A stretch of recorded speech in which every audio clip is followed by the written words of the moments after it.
I did a 24-hour staycation at the Ritz-Carlton Orlando Grande Lakes for my birthday. I'm going to give you a tour and my honest review. Because I was only here for 24 hours, I didn't get to experience everything that the Ritz has to offer, but I am going to share everything that I experienced with you. I booked a 1-king bed resort view room on points, and without even me asking, I was upgraded to a 1-bedroom executive suite when I checked in. Even though I'm a Bonvoy Platinum member, Marriott upgrades can be hit or miss. One thing to keep in mind is that even if you're booking a point stay at the Ritz, you're going to spend $50 a day on valet parking and a $55 per day resort fee. The resort fee includes daily bike rental, tennis and pickleball court access, and shuttle transportation to Disney, Universal, and SeaWorld. The 1-bedroom suite has a sitting area with a large dining table that doubles as a desk. There's a full bath inside the bedroom and a powder room when you first enter the suite. It's got 2 balconies, one off the living room and another one off the bedroom. The one off the living room is pretty small, but the one off the bedroom is a nice size and was a great spot to enjoy my morning tea. The room had a well-stocked minibar, including alcohol, snacks, and some sort of weird $80 sleep kit. It was nice to see that the rum in the room was from the St. Augustine Distillery, which is about 2 hours from Orlando. It's nice to see resorts stocking local products when possible. There was also a Ritz-Carlton branded bottle opener in the minibar, and make sure you don't take that home lest you be charged $15 for it. Room service is available, and you can scan the QR code at the minibar to access the menus. The closet was fairly decent sized for 2 people for a couple of nights, and there was a robe in the closet and another in the bathroom. The safe looks deceptively big, but it's actually not very deep. Something to keep in mind, you could definitely fit your laptop in there, but not much more than that. The bathroom was well appointed with double sinks, nice finishes, and a rainhead shower. However, for a $2,400 a night suite, I would have expected a soaking bathtub or something much nicer than your just garden variety bathtub that you can find at home. The bedding was very comfortable, which is standard for Ritz-Carlton, and I really liked the upholstered leather headboard in the bedroom. There were 2 outlets and 2 USB ports on each side of the bed, which is great for charging accessories, and this cute little radio was actually Bluetooth, so you could hook up your phone to it and play music. The suite that I was in was a corner suite, so in addition to having views of the pool and the lake, you had this corner view of the other tower from the bedroom. All of the artwork in this room had a really seaside coastal theme.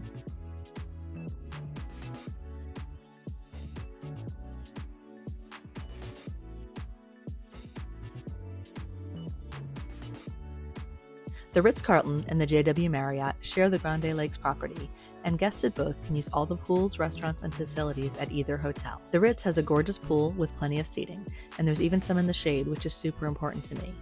And there are some high-end luxury cabanas available for rent. The fruit-infused water by the pool is a nice touch. The pool at the JW Marriott has a water slide and a lazy river. It was definitely the more crowded and lively of the pools during my stay, even in slow season.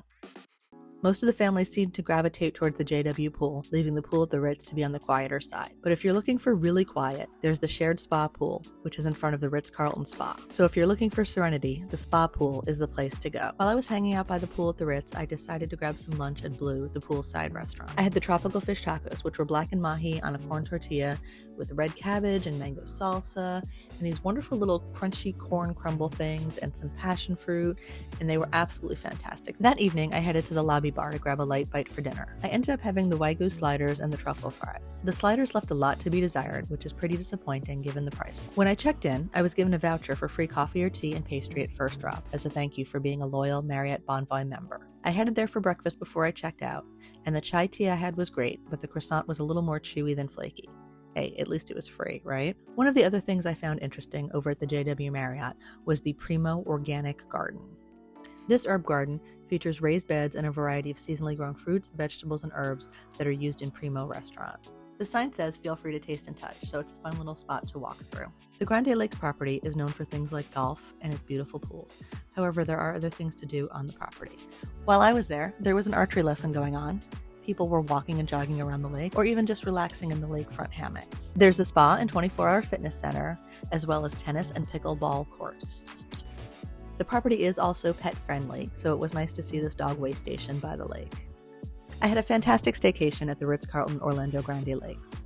Would I pay $2,400 out of pocket for the 1-bedroom executive suite? Absolutely not. Then again, I wouldn't even pay $900 cash for the king bedroom that I did book. I would definitely stay here again, but for me, the Ritz is a points and miles property only.